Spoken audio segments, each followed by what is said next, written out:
I just want to feel happier. Like, can I thrive again? Are you laughing at me? Is anybody else here with me in this desire to be happier? Because here's where we're going with this. So, in our last episode, we went through reasons, issue by issue, not all of them, but a lot of them, about why our freedom and democracy are at risk if you vote for Trump and he gets elected for president. And like, it's really hard for me to even say the sentence president again in 2024. In brief, things like his stance on immigration and making America a white supremacist-centered nation, Ukraine and what that says about his desire to pander to the influence of outside nations, in particular, one kind of large nation run by a dictator, his hatred of the press and what that indicates about his desire to turn America into an authoritarian state. Geez, like this is not making us feel happier. Abortion and what this means for every woman, mother, and person capable of bearing a child, including the freedom of families overall. And notably, this was all through his own words because he's been telling us what he's going to do for years. Yeah. And I will promise we'll be turning this around-ish, right? Because in case you missed the not joke in last episode about why we do this as an independently produced podcast that is not sponsored or censored, you'll be hearing our clear, fact-based, straight-talking views again today, which is why we're asking for your support. Hire us as speakers at your organization. We definitely don't have to talk politics, but we will talk about structural racism, about being Asian, so many other topics. Or help pay for our overhead costs so we can continue to bring independent, heart-led, fact-based thinking your way. Contact us at hello@dearwhitewomen.com or on our socials if you want to know how. So those issues in our last episode about our democracy being at stake were pretty scary, intellectual topics that impact us as people. In today's episode, we're getting even more self-interested. I mean, you like to feel good, right? Feel well, healthy, cared for, thriving. Would you want to create a society that makes it easier or harder to feel well?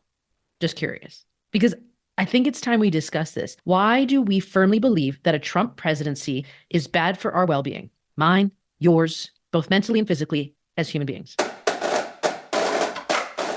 Welcome to the Dear White Women podcast, the show that helps white women use their privilege to uproot systemic racism without centering themselves in the process. We are your multi-ethnic Japanese and white best friends, Sarah and Misasha. So let's start by laying the groundwork for well-being. What does it take to live a happy and healthy life according to the science? Let me tell you. Wellness encompasses 8 mutually interdependent dimensions. You ready? Physical, intellectual, emotional, social, spiritual, vocational, financial, and environmental. So give me a gut check on that one. Does that seem on target to you? Like, honestly, I forgot the first 4 once you were listing all 8. But yeah, I mean, yes, that sounds correct to me. And this is why we're going to break this episode into 2 discussions, and we'll focus on the first 4, right? Picture your body, your mind, your emotions, and the people around you. That's what we're going to talk about today. Got it. All right. These are verified by the National Library of Medicine and other sources too. So we're going to break them down. So your physical well-being, right? This is a part of your life that it takes care of all areas of your health that relate to your physical aspect of your body, right? Nutrition, exercise, weight management, how you sit in your chair at your desk, tobacco use, disease prevention, and more, right? It's about caring for your body to stay healthy now and in the future. So remember, we're going to talk about how we think Trump is going to impact this for all of us. First, let's look at Trump's personal beliefs. And this is from the brilliant book, Trump Revealed, which was written by an investigative journalist and senior editor at the Washington Post. In it, they say that, quote, after college, after Trump mostly gave up his personal athletic interests, he came to view time spent playing sports as time wasted. Trump believed the human body was like a battery with a finite amount of energy, which exercise only depleted. So he did not work out. So I have some thoughts about this. Well, first of all, like I can't see him as like a team sports player to begin with. So like it's not like he was, in it for others or although like pass me the ball so I can score. Nope, that won't happen. I guess he could have done solo sports if winning is your sole objective. I guess that's possible. But also when you were saying that, it kind of reminds me of, I don't know, like every authoritarian ruler that's ever existed, because it's not like you really hear about, okay, Putin and his horse riding and all of that aside, like it's not like you really hear about it, especially when we go back in history, like the amount of physical activity that rulers put in. I guess when you're trying to crush everyone who doesn't believe in what you say, like that keeps you pretty busy. But you, as former owner of a fitness studio too, you understand on a visceral basis how important exercise is. Like we all should understand this intellectually, regardless of whether we do it. We know that moving our bodies is important, right? Can we all agree on this? That like our brain doesn't operate independent of our bodies, like, and we need to have both healthy in order to be fully healthy. So that's on the personal side of things. My question was also, would he put his personal beliefs and impose them on the rest of us? And this is where I think it gets even more interesting.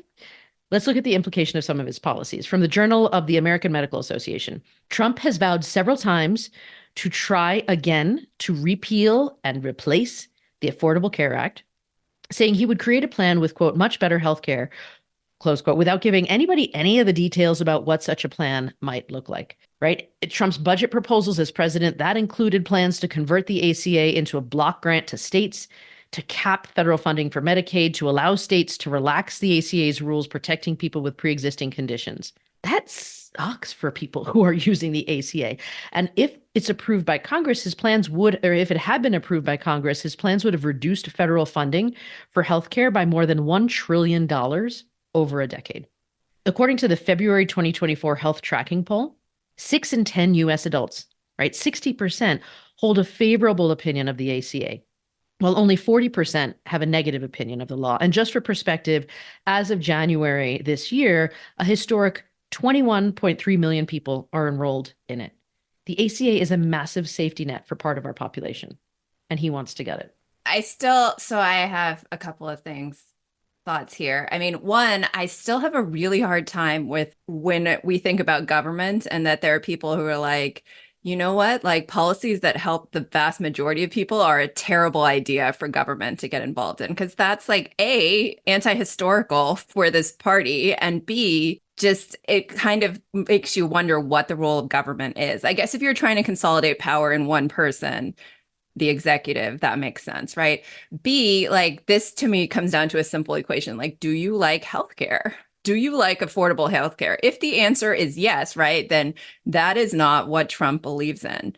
And the final thought is like, you never believe someone when they're like, yeah, I've got a plan. I'm not going to tell you what it is because like it's so good, but like give me $5 and I will give you 10. I don't know. I'm not going to tell you how, but it's going to work for you. Like no one believes that. Like, why are we believing this on like a hugely very important level? Totally. And for people who don't live in America, who don't understand what's going on with our healthcare system, if you don't have a job, a corporate job that provides healthcare for you, right? If you're a small business owner, if you are independent podcasters, like some people whose voices you might listen to every once in a while, unless you have a link to a corporation, you do need to rely on something like the Affordable Care Act in order to get any healthcare coverage, even with corporate healthcare coverage. I was talking to some Canadian friends recently. It can cost, say you're in the ER and say you need a CT scan and an MRI, it can still cost you $800 for that privilege of just getting those results done to make sure you don't have a brain hemorrhage going on. Just so people need to understand it is expensive even with corporate healthcare in this country. So then let's talk about another angle of healthcare. Obviously, we've talked about abortion, the ability for women to make a decision on whether or not she wants to give, birth, be pregnant. Let's point out that 1,200 women died of maternal causes in the US in 2021, a number that's increasing every year, and it is far higher than that of other industrialized nations. Trump, let's be very clear, has claimed that he has paved the way for the US Supreme Court to overturn Roe v. Wade by appointing judges and justices opposed to abortion rights. He recently said, for 54 years, they were trying to get Roe v. Wade terminated, and I did it, and I'm proud to have done it. And now he's saying he'll leave it up to the states. 21 states right now either have a total abortion ban or ban it before 18 weeks, which is still too young for a fetus to be viable, meaning it cannot live outside of the human body. You can get there at maybe 24 weeks. And so you're saying women are being forced to do this against their will. Well, and again, this is wild to me because if we really care about babies, yet we don't have things like maternal health care, like funding for maternal health care, funding for childcare, like all of the things that support like actually having babies, the equation doesn't work. So I have a really hard time with this on many levels, but I also think that this is an issue that is really bipartisan. Vast majority of Americans actually do support abortion rights on different levels, right? And so I think when you have a candidate who says he's speaking for the American people and PS, this is it, and that isn't what it is, that's a really good time to start questioning stuff. Agreed. Not to mention, say someone is pregnant, going back to the first point about getting healthcare coverage, you have to pay to deliver a child in a hospital. Who's paying for that if you don't want that child, right? Like there's a lot of it that goes into this. So I like your points, Misasha. Thank you. Well, and now, like, as we're recording this, the current controversy in the Supreme Court, right, is whether pregnant women can be turned away from ERs, right? Because we in states where abortion is now illegal, like what is the responsibility of the healthcare professional in turning away pregnant women who are facing possible miscarriages, which still, if you're depending on how you define abortion, right, or like termination of pregnancy could fall under that, or, where the life of the mother is still at risk, but they are turning pregnant women away. So like, again, if we're thinking about everyone, right, this decision seems ludicrous, or the concept that you would even turn people away, and a violation of like the oath that you take as a physician. But like we are in this weird catch 22, right? Because of legal repercussions, no one really knows, and because of how polarizing this has become. Totally. So those are just a couple data points on physically why Trump might not be the best for our physical well-being. Moving on to intellectual. And I know you said that I was saying too many words about these buckets, so always interrupt if I need to do it. But your intellectual wellness, right? That's about your brain. It's about your brain health and your brain growth by doing things like just thought-provoking mental activities, maintaining curiosity, valuing lifelong learning, response, like being positive about intellectual challenges, right? I think here on the show, we've talked a lot about the ability to think critically, to have civil discourse, to pursue and trust what the science says about our brains. All of that is part of intellectual well-being. And I think like this also is an issue that's agreed upon by like the vast majority of Americans, because according to a Reboot Foundation study from 2020, like 94% of Americans think that critical thinking skills are really important skills to have. Right? In terms of the trust in science, pretty recently, I think we basically saw a mass migration of the American population when people trusted science and its trajectory of the solar eclipse. People flew to other states knowing that this is what science said and what the path of totality was going to be. So we do trust science. We do trust it. So let's be clear that Trump has a strong disbelief in science, which we saw in his endless criticism of Dr. Fauci, who's the former director of the National Institute of Allergy and Infectious Diseases. You all know him from his time about the COVID pandemic, which killed the second highest number per 100,000 people in the world, only compared to Peru, meaning more folks died than needed to in the United States. I'm going to add an asterisk that I actually got to see Dr. Fauci speak recently.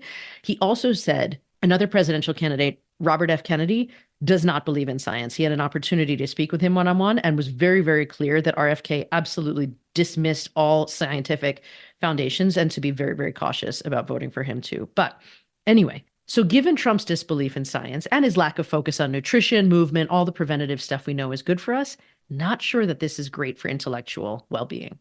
And like, I don't know. On some level, I think it's intellectual well-being because facts and science are so important. And on some level, I also think it's just like basic common knowledge because like, Sarah, you were talking about the solar eclipse, and I cannot get over the picture of Trump like staring directly into the sun, and which is so wild because like we tell our youngest kids to not look directly at the sun on any day, right? Let alone during a solar eclipse. And this guy's like, I'm just going to do it anyway. Like that's the type of person he is.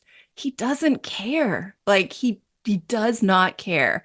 And that is fundamentally so disturbing. And the fact that he doesn't care like at a 6-year-old level, that we should be like, you know what? This guy might not be the guy to run a country. I'm just saying, I'm throwing it out there. Luckily, Our listeners and our general population are also much more thoughtful than this. According to the lead researcher, John D. Miller of the Institute for Social Research at the University of Michigan, quote, the proportion of Americans with a low level of trust in scientific expertise rose from 3% in 2016 to 13% in 2020, but that increase was more than matched by a rise in the proportion of Americans with a high level of trust in scientific expertise from 23% to 58%. So in that time frame, it sounds like the views and actions of the Trump administration about things like climate change, environmental protection, and the COVID pandemic, which were widely condemned as a Republican, like the war on science, the proportion with a high level of trust in scientific expertise rose more between 2016 and 2020 than the proportion with a low level of trust. So like you said, Misasha, let's be consistent and not put somebody in power that stands against our knowledge of and belief in the science. Yeah, so I'm heartened that more people seem to trust in science over time. I hope that that number has only increased. I will always be a stand for facts and science. That is so important. And also to believe in what the people who know a lot more than you about these things are telling you is really, really not only vital, but I think crucial for an executive to do, right? As our government is currently set up. So, yep. But then let's also go, when you said stuff about like people who know more, well, how do you know more? You go to school and you study things and you do things and you learn from experience. On schooling, Trump's proposed budget for fiscal year 2018 called for an over 13% spending cut to education across K through 12 and in aid to higher education, right? The Tax Cut and Jobs Act expanded school choice, letting parents use up to $10,000 from a 529 education savings to cover K-12 tuition costs at a public, private, or religious school of their choice, taking money out of our public schools. He launched a new pro-American lesson plan for students that called the 1776 Commission to promote patriotic education. What is that? Like, what is patriotic education?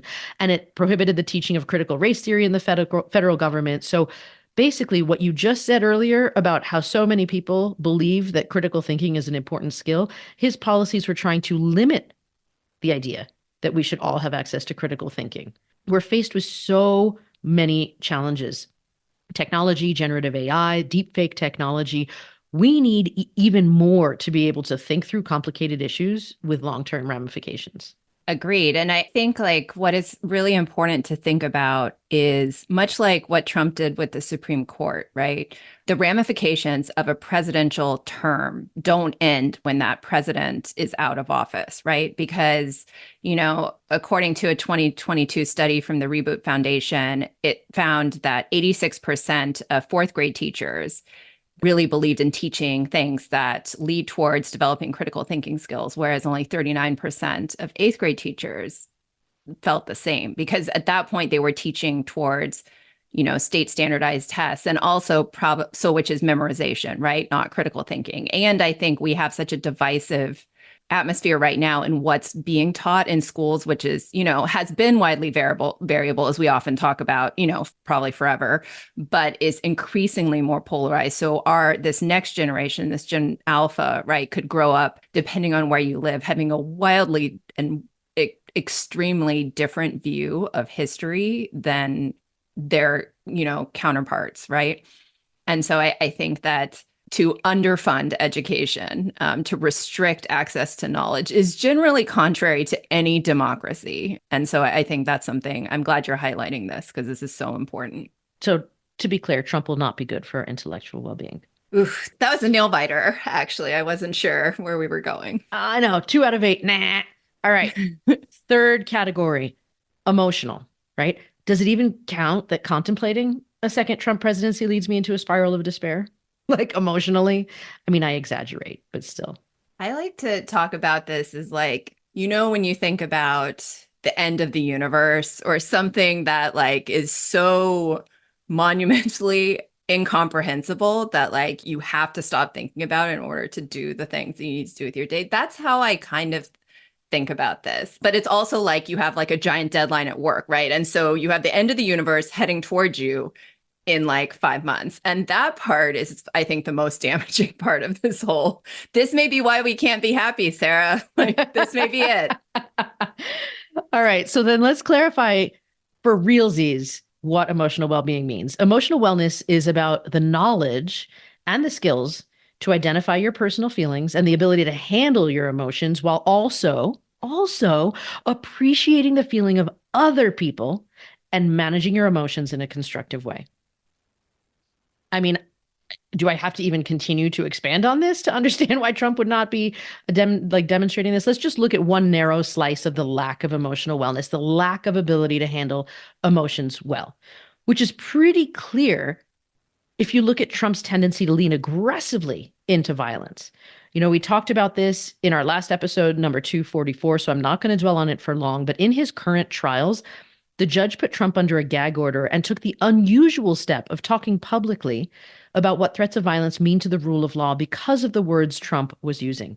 On top of that, he does stuff like sharing on social media a video of a truck with a decal showing President Joe Biden tied up and seemingly in the bed of the truck.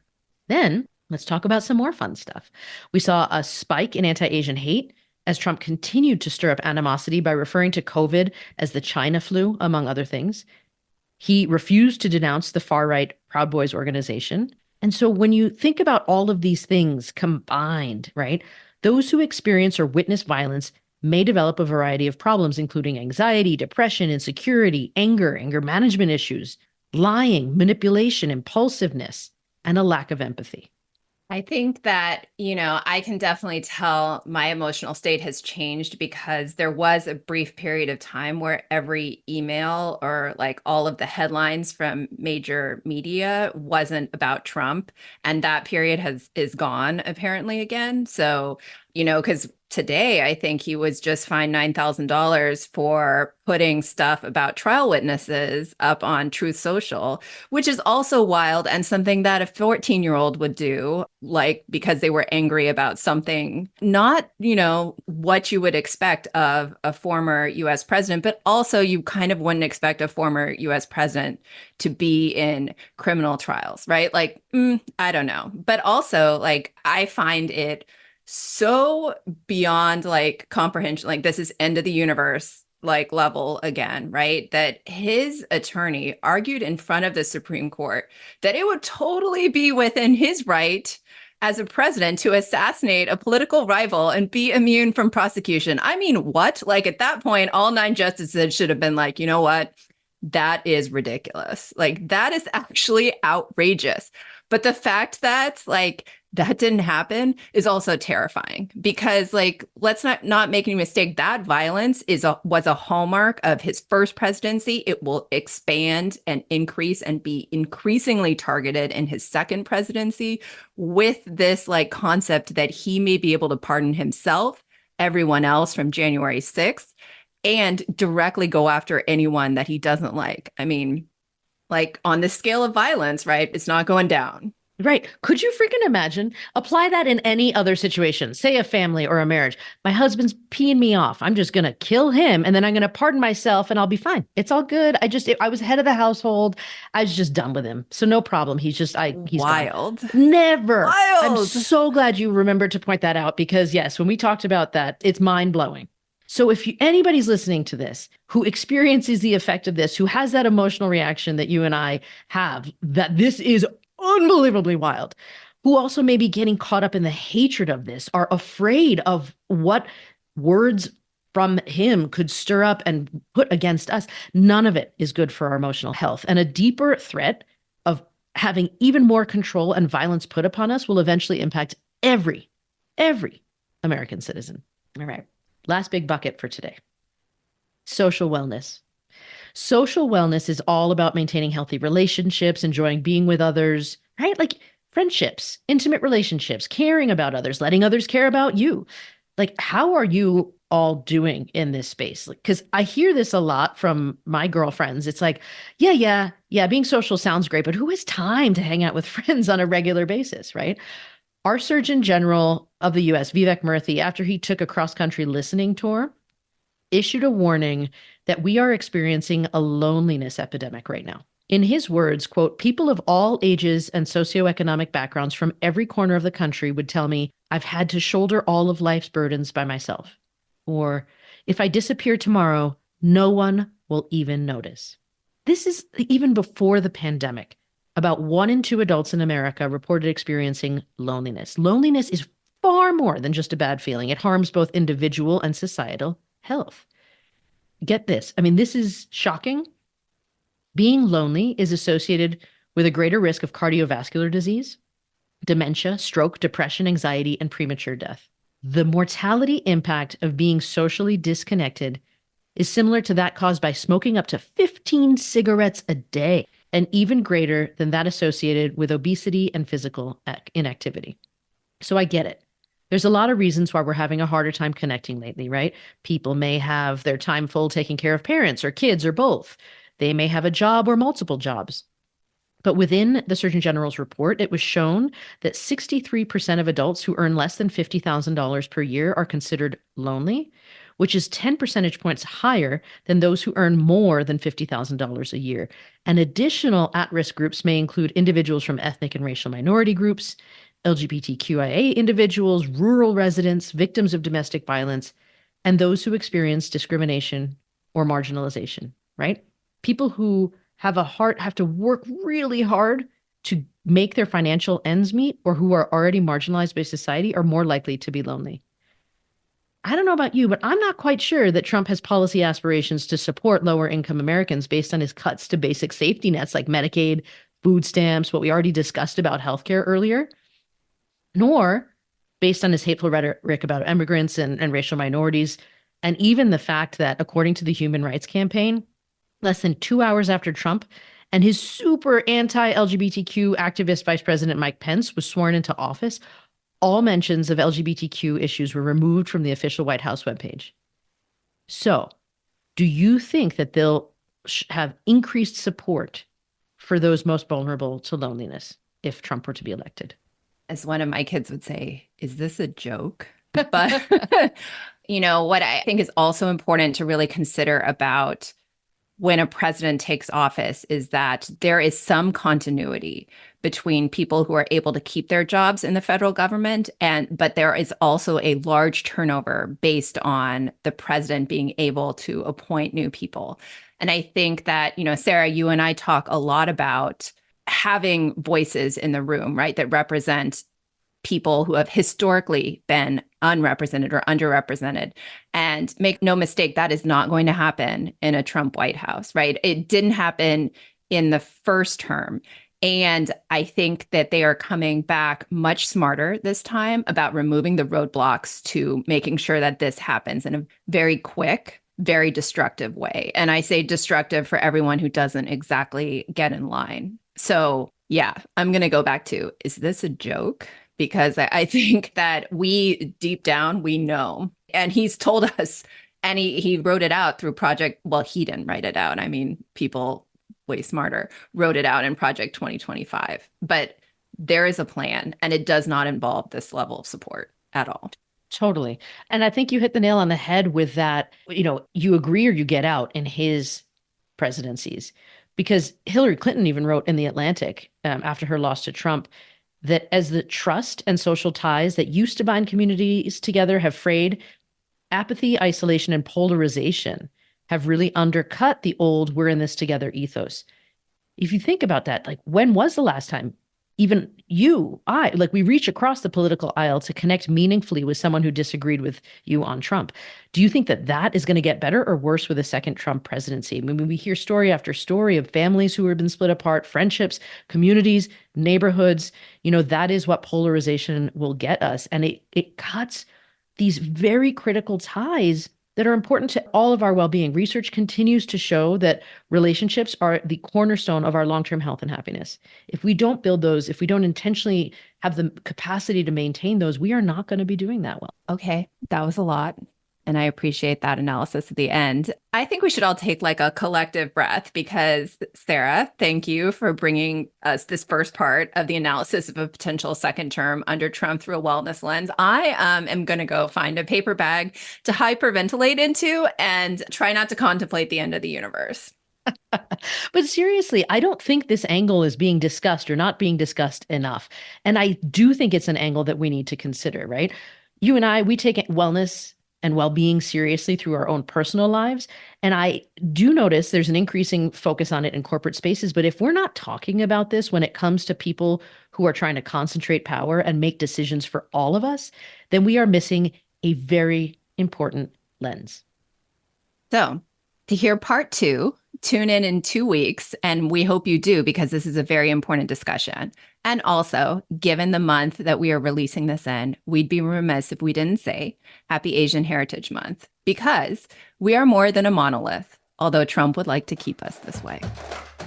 You've just listened to the Dear White Women podcast with your hosts, Sarah and me, Sasha. Yes, we're on social media. And yes, you can hire us to do talks about our book. But the biggest thing, don't forget to sign up for our newsletter to receive our free materials. Head over to dearwhitewomen.com to get on the list.